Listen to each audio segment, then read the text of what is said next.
नमस्कार, मी विजया वाघ। व्हीआयपी लालबागचा राजा तुमच्या मनातील बोलणारा आजचा हा व्हिडिओ असणार आहे। का रे बाप्पा, कधीपासून हे सुरू झालं? ज्याच्याकडे पैसा तोच तुझ्या पायाशी डोकं टेकवेल आणि बाकीचे मात्र कुत्र्यागत फरफटले जाणार। अरे कुठलीही व्यवस्था आणि काय करायचंय अशा व्यवस्थेचं प्रश्न निर्माण केलाच गेला पाहिजे। कारण गेल्या 5 ते 6 दिवसांपासून सोशल मीडियावरती व्हिडिओ येत आहेत। लालबागच्या राजाच्या कार्यक्रमासाठी जे काही हे संयोजक आयोजक त्यांचे लालबागचे कार्यकर्ते आहेत, हे लोकांना डोकं टेकवतात आणि असे फरफटत ओढत नेत आहेत।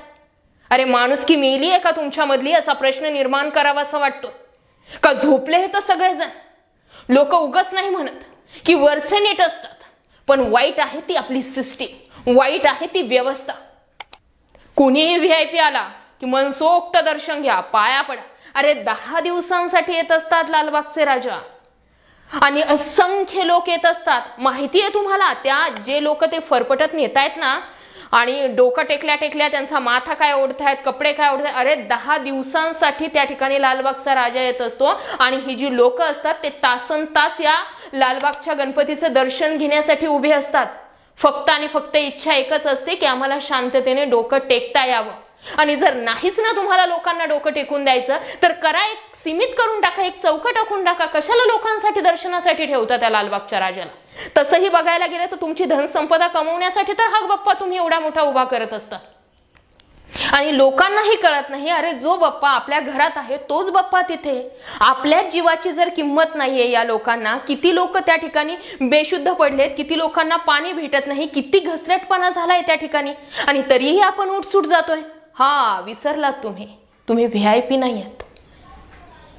आज मला या मुद्द्यावरती बोलायचंय। कदाचित बऱ्याच जणांना हा मुद्दा कडू वाटेल, कदाचित बऱ्याच जणांना असं वाटेल की काहीही बोलते, पण हो, मी स्वतः त्या ठिकाणी दर्शनाला गेलेले नाही। माझा नमस्कार येथूनच आहे लालबागच्या राजाला, पण जे लोक त्या ठिकाणी गेलेले आहेत त्यांच्यासाठी माझ्या या प्लॅटफॉर्मच्या माध्यमातून मला आवाज उठवायचा आणि माझ्यासारखे असे असंख्य आवाज आहेत जे सोशल मीडियावर उचलताना दिसतायत।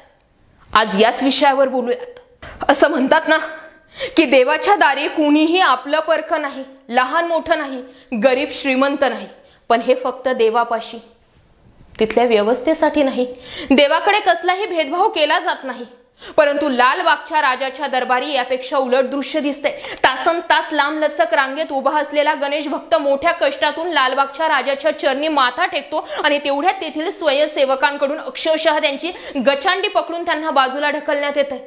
यात मात्र तो भाविक महिला आहे की ज्येष्ठ नागरिक आहे असा कुठलाच विचार केला जात नाहीये, त्याचा पार पाणउतारा केला जातोय। राजाच्या चरणी आपलं गारानं घेऊन आलेला भाविक जाता जाता सोबत अपमान आणि काहीतरी दुखापतच घेऊन जातोय।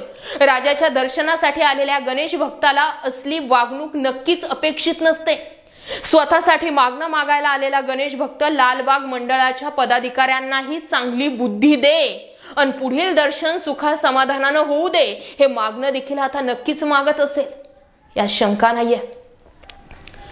दरवर्षी गणेश उत्सवात लालबागच्या राजाच्या दर्शनाला महाराष्ट्रातून नव्हे तर देशभरातून भाविक मुंबईत दाखल होत असतात। आपल्या लाडक्या गणरायाची एक झलक बघता यावी म्हणून तासनतास हे भाविक उपाशी पोटी रांगेत थांबून बाप्पाचं दर्शन घेत असतात। रांगेत उभं असताना ज्येष्ठ तसेच महिलांना मोठ्या त्रासाला सामोरं जावं लागतंय आणि ऐनवेळी गर्दी उफाळ्यानं चेंगराचेंगरीच्या घटना देखील या आधी दाखल झालेल्या आहेत।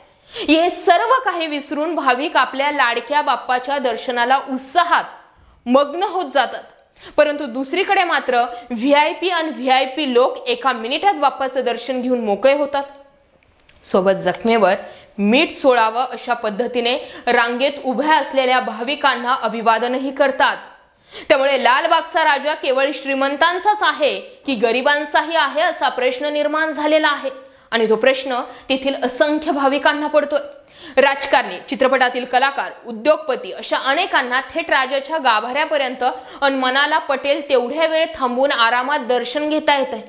अहो, सामान्य भाविकांची तेवढीही अपेक्षा नाहीये, परंतु रांगेत तासन तास थांबलेल्या भाविकांना किमान काही सेकंद तरी तुम्ही हात जोडून डोकं टेकवून सन्मानपूर्वक दर्शन घेऊ देणार आहात की नाहीत? गणेश भक्त हात जोडतो की न जोडतो तेवढ्यात तेथील आडदांड स्वयंसेवकांकडून त्याची गचांडी पकडून त्याला अक्षरशः ढकलून दिलं जातं. बरं, ही मुजोरी केवळ आजची नाहीये, तर वर्षानुवर्ष हेच घडत आलेलं आहे. त्यामुळे भाविकांनी लालबागच्या राजाच्या दर्शनाला जावं की स्वतः अपमान करून घेण्यासाठी जायचंय, हा प्रश्न निर्माण झाला. लालबागच्या राजाच्या पदाधिकाऱ्यांनी याकडे दुर्लक्ष केलं असलं तरी स्थानिक पोलीस प्रशासन व लोकप्रतिनिधीही या विषयावरती मूग गिळून गप्पच आहेत की. दर्शनासाठी गणेश भक्तांची होत असलेली कुचंबना सर्वच जण डोळे मिटून गपगुमान सहन करतात. लालबागच्या राजावर प्रेम करणाऱ्या गणेश भक्तांची संख्या जी आहे ती अफाट आहे. परंतु मंडळाचे पदाधिकारी व स्वयंसेवकांमुळे हा जनसागर आटला तर काय होणार, हा प्रश्न पडू द्या की. हा प्रश्न देखील मंडळाच्या पदाधिकाऱ्यांना शिवला नसेल का, असा प्रश्न आहे. मंडळाला 10 दिवसात लाखो रुपयांची देणगी प्राप्त होत असते. ही संपूर्ण देणगी केवळ धनदांडग्या लोकांकडूनच नव्हे तर सर्वसामान्य लोकांकडून रुपया का होईना आलेला असतो, हे विसरता कशाला. हे मंडळाचे पदाधिकारी सोयीस्कररित्या हे विसरून जात आहेत. नुकतीच लालबागचा राजा मंडळाविरोधात मुंबई पोलीस आयुक्तांकडे लेखी तक्रार करण्यात आलेली आहे. वकील आशिष राय आणि पंकज मिश्रा यांच्या वतीनं ही तक्रार दाखल करण्यात आली.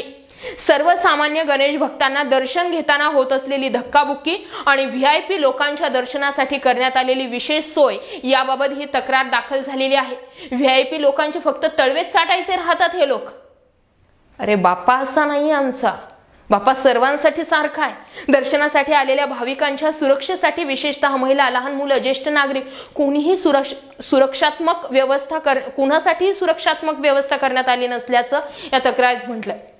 लालबागच्या राजाच्या दर्शनासाठी आलेल्या एका युवतीला भोवळ आले असल्याचा व्हिडिओ नुकताच मोठ्या प्रमाणावर व्हायरल झाला. याही वेळी आजूबाजूला भाविकांकडून युवतीची मदत करण्यात आलेली होती. प्रचंड गर्दीमुळे चेंगराचेंगरी, भोवळ येणं असे प्रकार होण्याची दाट शक्यता असते. त्यामुळे भाविकांना तात्काळ वैद्यकीय मदत मिळावी याची सोय असणं महत्वाचं आहे. परंतु तसं होताना दिसत नाहीये. त्यामुळे यापुढे लाडक्या बाप्पाच्या दर्शनासाठी यावं की नाही असा विचार सर्वसामान्य गणेश भक्तांना पडला. माननीय महाराष्ट्र राज्याचे मुख्यमंत्री एकनाथ शिंदे साहेब, पंढरीला दर्शन घ्यायला जाताना सुद्धा अशाच पद्धतीची भाविकांची गर्दी असते. त्यासाठी तुम्ही 3 दिवस अगोदर पंढरपूर गाठलेलं होतं. विनंती इतकीच की ते एकनाथ शिंदे जेव्हा आम्ही विठ्ठलवारीच्या वेळी बघितले तेच एकनाथ शिंदे आताही दिसू द्या. लालबागच्या राजाचं दर्शन घेण्यासाठी व्यवस्थित सोय जर तुम्ही करून दाखवली तर तो बाप्पा तरी किमान तुम्हाला पावे. हा राग, हा रोष यासाठी नाहीये. मी यासाठी कोणा एका व्यक्तीला अजिबात दोषी ठरवत नाही. मला राग सगळ्यात जास्त येत आहे ते लालबागच्या राजाचे जे स्वयंसेवक आहेत. अहो, ते पाया पडणारे व्यक्ती, म्हणजे लालबागचा राजा तुमच्यावर किती प्रसन्न होईल माहित नाही, पण त्या पाया पडणाऱ्या व्यक्तींचा किती तळतळाट तुम्ही घेतायत. ते काही तुम्हाला चांगला आशीर्वाद देऊन जात नाहीयेत. आणि कशासाठी एवढं? चित्रपट सृष्टीतील नेते येतात. काल परवा वरुण धवन आलता, त्यानंतर शिल्पा शेट्टी आलेली होती, त्यानंतर तो कार्तिक. किती मस्त आरामात या दर्शन घ्या. का तर त्यांना मोठं करणारे आम्हीच महाशय आहोत. चित्रपट सृष्टीतील किती मोठमोठे कलाकार आहेत ते. शेवटी राजकारण्यांची तर वेगळ्याच पद्धतीची त्यांच्यासाठी तर कार्पेटच आखलेलं असतं. आणि आम्ही जनता यांना मोठे करणारे खातोय धक्क्या बुक्क्या, लाथ्या काठ्या. काय वाटतं या व्हिडिओवरती, या मुद्द्यावरती आवाज मी उठवला योग्य आहे की चूक आहे? कमेंट करा. इतका व्हिडिओ शेअर झालेला पाहिजे की प्रत्येक राजकीय व्यक्ती आणि थेट वरची सिस्टीम सुद्धा हल्ली पाहिजे. त्यासाठी एवढा पोटतिडकीने हा व्हिडिओ केला. जय महाराष्ट्र पब्लिक.